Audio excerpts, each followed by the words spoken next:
बांग्लादेश में भारत के खिलाफ षड्यंत्र रचा जा रहा है, जिसका भारत ने करारा जवाब दिया है। अहम कदम उठाए गए हैं। मुल्क में भारत के खिलाफ नारे लग रहे हैं। भारतीय उच्चायोग को धमकियां मिली है। बांग्लादेश में भारतीय एम्बेसी के जान के साथ खिलवाड़ किया जा रहा है और कुछ नेता भारत के पूर्वोत्तर राज्यों को अलग करने की बात कर रहे हैं। अब सवाल उठता है कि क्या ये सब अचानक हो रहा है और भारत इस पर इतनी सख्त प्रतिक्रिया क्यों दे रहा है। इस वीडियो में हम आपको पूरा मामला बताएंगे। इस रिपोर्ट में बताएंगे कि अब भारत क्या कदम उठा रहा है। दरअसल बांग्लादेश में हालात ऐसे बन गए हैं कि भारत को अपने नागरिकों की सुरक्षा को देखते हुए कदम उठाने पड़े। गुरुवार को भारत ने राजशाही और खुलना में 2 वीजा एप्लीकेशन सेंटर बंद किए।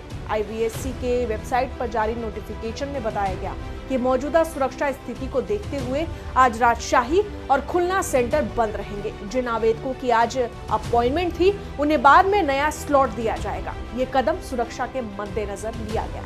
हालांकि ढाका का वीजा सेंटर जो बुधवार को बंद था, वो खोल दिया गया है। सुरक्षा खतरे और भारत विरोधी बयानबाजी के बीच भारत ने बांग्लादेश के उच्चायुक्त मोहम्मद रियाज हमीदुल्लाह को नई दिल्ली तलब किया था। इसका कारण ढाका में भारतीय हाई कमीशन के आसपास धमकियां और बांग्लादेशी राजनीतिक नेताओं द्वारा भारत विरोधी बयान थे।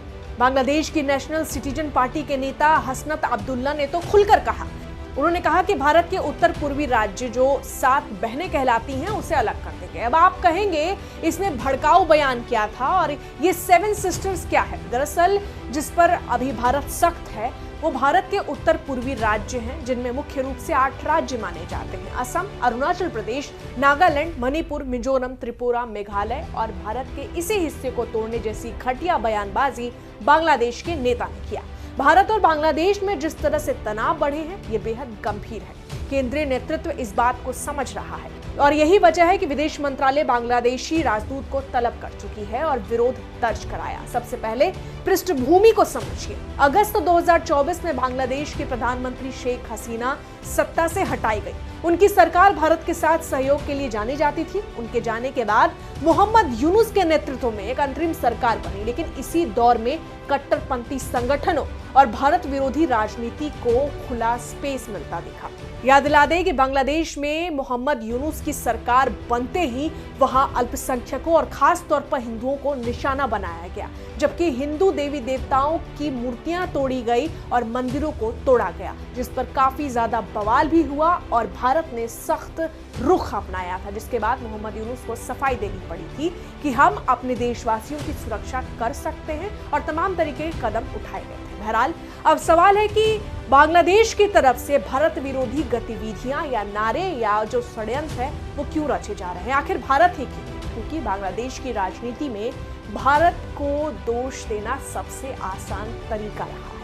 चुनाव के समय महंगाई, बेरोजगारी और आंतरिक अस्थिरता से ध्यान हटाने के लिए भारत विरोध एक तैयार नैरेटिव होता है। आपको बता दें कि अगले साल फरवरी में बांग्लादेश में आम चुनाव है। हालांकि इस बार बात नारे तक सीमित नहीं रही। कुछ नेताओं ने भारत के पूर्वोत्तर राज्यों को तोड़ने की धमकी तक दे डाली। यानी ये भारत के लिए सिर्फ बयान नहीं था, बल्कि भारत और बांग्लादेश के बीच लिखी एक नई किताब है। भारत ने इसे गंभीर खतरा माना।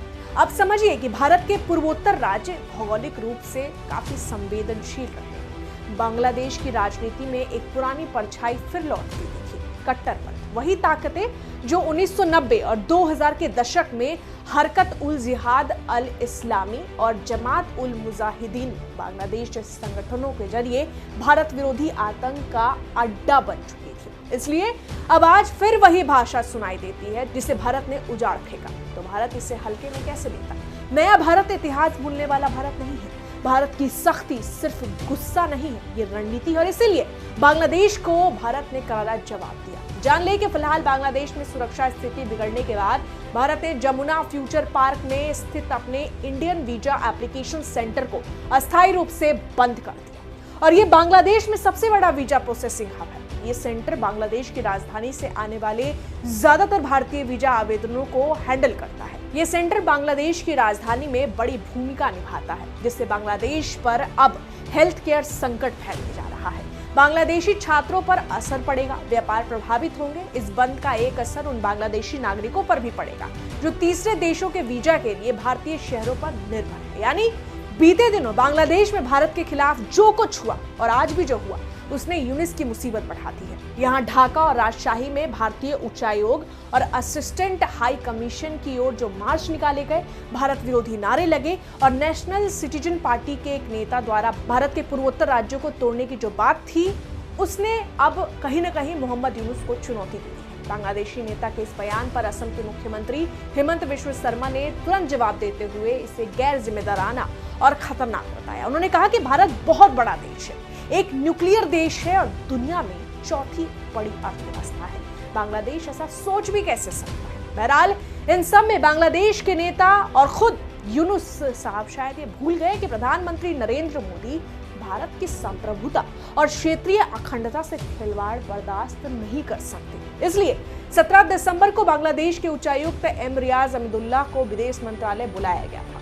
यह कोई औपचारिक मुलाकात नहीं थी, ये कड़ा संदेश था और भारत ने साफ कहा कि भारतीय मिशनों की सुरक्षा बांग्लादेश की जिम्मेदारी है और भारत विरोधी भड़काऊ बयान अस्वीकार्य है। भारत अपनी सुरक्षा से कोई समझौता नहीं करेगा और उसी का नतीजा है कि भारत ने बांग्लादेश के उच्चायुक्त एम रियाज अमीदुल्लाह को, जिन्हें विदेश मंत्रालय ने अपने दफ्तर बुलाया था, उन्होंने कहा कि बांग्लादेश की पूरी राजनीतिक व्यवस्था अपने लोगों की आकांक्षाओं के प्रति प्रतिबद्ध है, खासकर युवा पीढ़ी के लिए। भारत के साथ संबंध हमारे साझा हित में है और दोनों देशों के बीच आपसी निर्भरता है। हम शांति, समृद्धि और क्षेत्रीय सुरक्षा पर पूरी तरह केंद्रित है। यानी कूटनीति स्तर पर ढाका ये कह रहा है कि भारत के साथ रिश्ते बेहद जरूरी हैं और भविष्य सहयोग का है।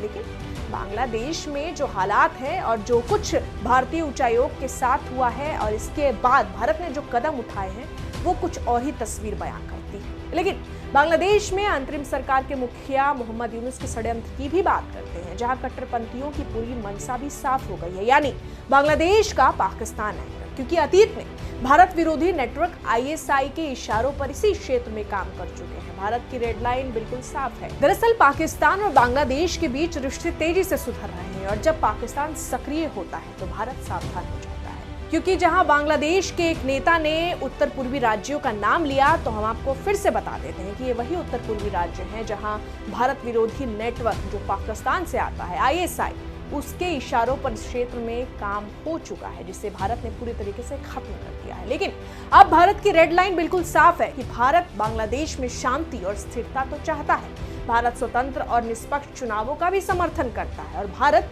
पड़ोसियों के साथ सहयोग में विश्वास भी करता है। लेकिन भारत विरोधी कट्टरपंथी, भारतीय मिशनों पर खतरा, अखंडता पर बयान और नए भारत में रेड लाइन पार करने का जवाब कूटनीतिक भाषा में दिया जाता है, जिसको लेकर विदेश मंत्रालय लगातार मोहम्मद यूनुस को चेता रहा है कि अगर अभी नहीं सुधरे तो भारत ऐसा करारा जवाब देगा कि तितर बितर होने से कोई नहीं बचा पाएगा, क्योंकि पाकिस्तान सबसे बड़ा उदाहरण है।